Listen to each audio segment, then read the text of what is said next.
भारत को विश्व गुरु बनाना है, भारत में रामराज्य स्थापित करना है, भारत में भ्रष्टाचार अपराध खत्म करना है, अलगाववाद, कट्टरवाद, जिहाद, मजहबी उन्माद खत्म करना है, धर्मांतरण, घुसपैठ रोकना है, माओवाद, नक्सलवाद खत्म करना है। तो भारत के संविधान में एक नहीं, दो नहीं, पांच नहीं, 20 बदलाव करने पड़ेंगे। भारत के संविधान में 20 संशोधन करना पड़ेगा। 125 बार संविधान पहले बदला जा चुका है, 20 और इसमें बदलाव करना पड़ेगा। वास्तव में अगर हम चाहते हैं भारत में रामराज्य स्थापित करना, भारत को विश्व गुरु बनाना, तो सबसे भारत जो संविधान में हमारे जो चित्र थे, भगवान राम का चित्र, भगवान कृष्ण का चित्र, भगवान महावीर का चित्र, गौतम बुद्ध का चित्र, छत्रपति शिवाजी महाराज का इसमें चित्र था, गुरु गोविंद सिंह का चित्र था, भगवान नटराज का चित्र था, झांसी की रानी का चित्र था, हनुमान जी का चित्र था, उन सारे चित्रों को इसमें वापस लाना पड़ेगा। आप सोच रहे होंगे संविधान में चित्र जोड़ने से क्या हो जाएगा? बहुत बड़ा परिवर्तन आएगा। जैसे आप भारत के संविधान में भगवान राम का चित्र जोड़ देंगे, अब उसके बाद स्कूलों में आप रामचरितमानस पढ़ाइए, रामायण पढ़ाइए, कोई भी हाई कोर्ट या सुप्रीम कोर्ट उस पर स्टे नहीं कर सकती। कोई पीआईएल फाइल भी होगी उसके खिलाफ खारिज हो जाएगी। जैसे भगवान इसमें कृष्ण का चित्र आगे आ जाएगा संविधान में, स्कूलों में भगवत गीता पढ़ाई जाएगी, कोई उस पर विरोध नहीं कर पाएगा, ना उसको कोई रोक पाएगा। जैसे इसमें हनुमान जी का चित्र आ जाएगा, आप सुबह की प्रार्थना में हनुमान चालीसा पढ़ाइए, कोई नहीं रोके। जैसे इसमें गौतम बुद्ध का चित्र आ जाएगा, भगवान महावीर का चित्र आ जाएगा, आप उनके बारे में पढ़ाइए स्कूलों में, कोई रोक नहीं लगेगी। जैसे इसमें भगवान नटराज का चित्र आ गया, छत्रपति शिवाजी महाराज का चित्र आया, गुरु गोविंद सिंह चित्र आया, अब गुरुवाणी को भी आप पढ़ाइए स्कूलों में, कोई रोक नहीं पाएगा। इसलिए मैं कहता हूं सबसे पहले भारत के संविधान में उन चित्रों को लाना चाहिए जो चित्र नेहरू जी ने निकलवा दिए। दूसरा इसमें काम करना पड़ेगा, सब जो संविधान में लिखा है इंडिया दैट इज भारत, ये बिल्कुल गलत है। पूरी दुनिया में सभी देशों का एक ही नाम होता है, लेकिन भारत में दो दो नाम चल रहे हैं। आर्टिकल 1 को बदलना पड़ेगा। आर्टिकल 1 में लिखा है India that is Bharat, India शब्द को हटाना पड़ेगा, सीधे लिखना पड़ेगा Bharat shall be union of state. अब उस बदलाव को करने के लिए, आर्टिकल 1 को बदलने के लिए या संविधान में चित्रों को जोड़ने के लिए आपको 2/3 बहुमत चाहिए। 2/3 बहुमत लोकसभा में, 2/3 राज्यसभा में। अगर दोनों में अलग अलग बहुमत ना हो तो आप ज्वाइंट सेशन बुलाइए, ज्वाइंट सेशन में 2/3 प्रूव करिए। अब 2/3 प्रूव करने का मतलब टोटल चाहिए 521 सांसद। राज्यसभा में एनडीए के पास कितने हैं? 117।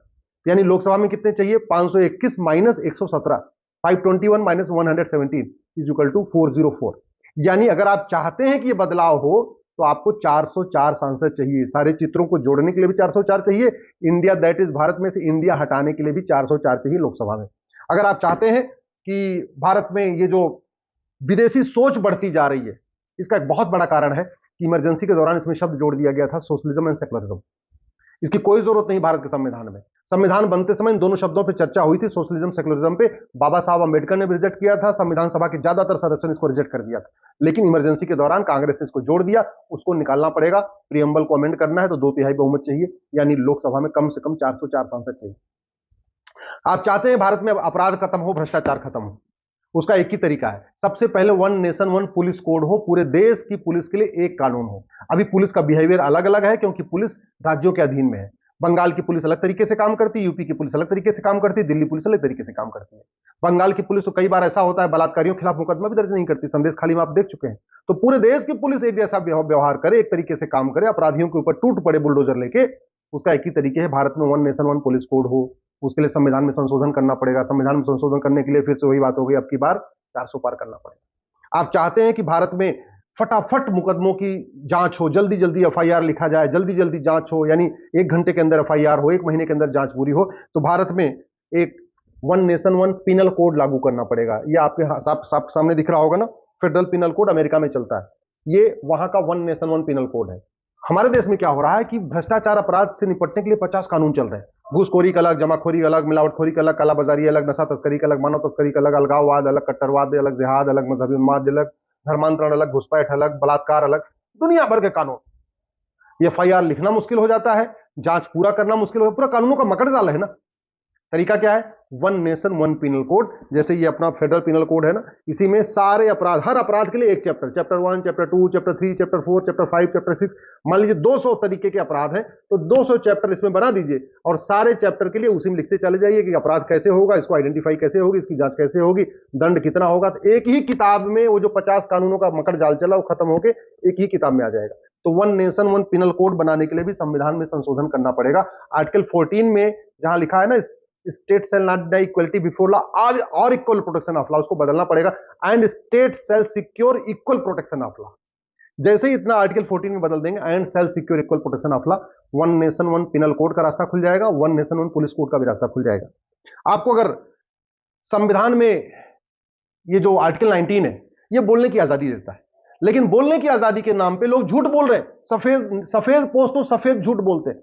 आप देखते हैं केजरीवाल सफेद झूठ बोलते रहते हैं, राहुल गांधी सफेद झूठ बोलते रहते हैं, बहुत सारे नेता अभिनेता सफेद झूठ बोलते रहते हैं। जानते हैं क्यों? क्योंकि झूठ बोलना पाप तो है, झूठ बोलना अपराध नहीं है। जो फ्रीडम ऑफ एक्सप्रेशन है ना, उसमें कोई लिमिट नहीं है। तो आर्टिकल 19 में लिखना पड़ेगा freedom of expression subject to public order, health and morality. ये 3 शब्द जोड़ना पड़ेगा, subject to public order, health and morality. इतना जोड़ना पड़ेगा आर्टिकल 19 में, तो झूठ को अपराध बनाया जा सकता है। तो आर्टिकल 19 को बदलना पड़ेगा। अब अगर आप चाहते हैं कि जो ये पीएफआई जैसे संगठन जो बने हुए हैं, बहुत सारे अलगाववादी संगठन, आतंकवादी संगठन बने हैं, इनको इनको आतंकवादी संगठन बनाने की कहां से पावर मिलती है? वो भी आर्टिकल 19 से मिलती है, राइट टू फॉर्म एसोसिएशन। लेकिन राइट टू फॉर्म एसोसिएशन में कोई लिमिट नहीं है, तो क्या करना पड़ेगा? Right to form association subject to public order, health and morality and national security. इतना आपको ऐड करना पड़ेगा। इतना ऐड करने के लिए आपको आर्टिकल 19 में बदलाव करना पड़ेगा। इसी तरीके से जो रोजगार के नाम पे, व्यापार के नाम पे व्याभिचार के अड्डे खुल रहे हैं, हुक्का बार खुल रहा है, बियर बार खुल रहा है, डांस बार खुल रहा है, नहीं पता नहीं क्या क्या व्याभिचार के अड्डे खुलते चले जा रहे हैं। उसको कहां से पावर मिलती है? आर्टिकल 19 से। तो आर्टिकल 19 में जो फ्रीडम ऑफ बिजनेस है, उसको subject to public order, health and morality करना पड़ेगा, उसमें एक लिमिट लगाना पड़ेगा। यानी आर्टिकल 19 को बदलना पड़ेगा। आर्टिकल 19 फंडामेंटल राइट है, इसलिए फिर वही बात हो गई। उसमें भी लोकसभा में 404 चाहिए, राज्यसभा में 117, दोनों मिला के 521, तब जाके आर्टिकल 19 बदल पाएगा।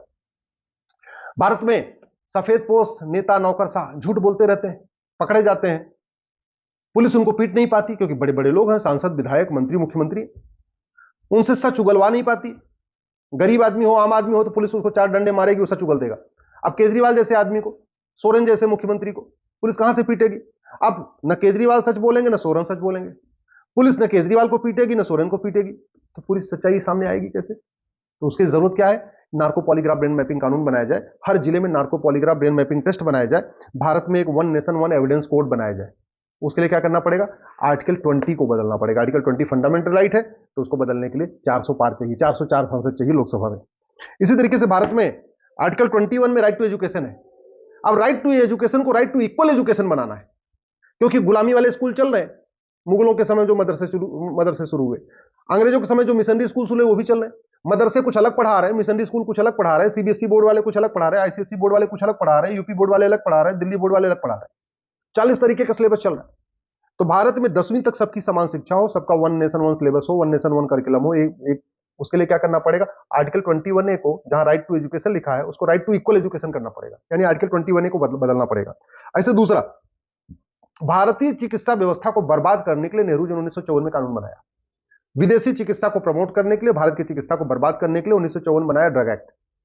और नतीजा यह है कि आज की डेट में योग, नेचुरोपैथी, आयुर्वेद पे भारतीयों को भरोसा नहीं है। भारतीयों को भी एलोपैथी पे भरोसा है, जो 200 साल पहले शुरू हुई। भारतीयों को चरक के बारे में नहीं पता, महर्षि सुश्रुत के बारे में नहीं पता, महर्षि सारंगधर के बारे में नहीं पता, महर्षि माधवकर के बारे में नहीं पता, महर्षि वाग्भट के बारे में नहीं पता, महर्षि भावप्रकाश के बारे में नहीं पता, उनके रिसर्च के बारे में नहीं पता, उन्होंने क्या किताबों में लिखा है नहीं पता। जो महर्षि धन्वंतरी, भगवान धन्वंतरी, महर्षि चरक, महर्षि सुश्रुत, महर्षि वाग्भट, महर्षि सारंगधर, महर्षि भावप्रकाश, ये सब लिख के गए हैं, उनको मेडिकल कॉलेजों में पढ़ाया नहीं जाता। तो क्या करना पड़ेगा? एक नया सेक्शन जोड़ना पड़ेगा, article 21B, one nation one health care code. उसके लिए संविधान में संशोधन करना पड़ेगा, कुछ जोड़ना है संविधान में, उसके लिए भी 400 पार चाहिए। भारत में one nation one judicial code बनाना पड़ेगा, जजों के लिए मैंडेटरी हो जाए, 1 साल के अंदर मुकदमा देना ही देना पड़ेगा। तो right to justice fundamental right है, लेकिन जस्टिस कितने दिन में होना लिखा नहीं है। तो right to justice within year, इतना जोड़ना पड़ेगा संविधान में, एक सेक्शन जोड़ना पड़ेगा, आर्टिकल जोड़ना पड़ेगा, आर्टिकल 21C। अब संविधान में फंडामेंटल राइट में बदलाव करना है, तो 400 पार चाहिए। इसी तरीके से पूरे देश में जो धर्मांतरण का धंधा चल रहा है, वो आर्टिकल 25 में एक शब्द है प्रोपोगेट, उस प्रोपोगेट के निकालने के लिए भी आपको 400 पार चाहिए। भारत में मठ मंदिर के लिए 35 कानून, मजार, दरगाह, मस्जिद के लिए एक भी कानून नहीं। एक one nation one endowment code, यानी समान धर्मस्थल संहिता बनाने के लिए आर्टिकल 26 में एक प्रोविजन करना पड़ेगा। तो आर्टिकल 26 भी फंडामेंटल राइट है, इसलिए उसके लिए भी आपको 400 पार करना पड़ेगा। इसी तरीके से आर्टिकल 29, 30, जिसके कारण पूरे देश में अपीजमेंट पॉलिटिक्स चलती है, तुष्टीकरण की जो नीति चलती है कि देश के संसाधनों पर पहला हक अल्पसंख्यकों का है, ये अल्पसंख्यक बहुसंख्यक का कॉन्सेप्ट ही खत्म करना पड़ेगा। न रहेगा बांस, न बजेगी बांसुरी। आर्टिकल 29, 30 को निकालना पड़ेगा, खत्म करना पड़ेगा, बदलाव से भी काम नहीं चलेगा। आर्टिकल 29, 30 जो कि फंडामेंटल राइट है, उसको बदलने के लिए 400 पार चाहिए। आर्टिकल 50 सेपरेशन ऑफ जुडिशरी, अभी पूरी जुडिशरी मिक्स हो रखी है। एक one nation one judicial code बनाने के लिए आर्टिकल 50 में बदलाव करना पड़ेगा। आर्टिकल 51 है फंडामेंटल ड्यूटी। फंडामेंटल ड्यूटी में लिखा हुआ है आपको भारत को मानना है, भारत की संस्कृति को मानना, भारत की परंपरा को मानना है, महिलाओं का सम्मान करना है, वैज्ञानिक सोच विकसित करनी है, काला जादू अंधविश्वास को नहीं फैलाना है। लेकिन सब कुछ हो रहा है, क्यों? क्योंकि फंडामेंटल ड्यूटी में कोई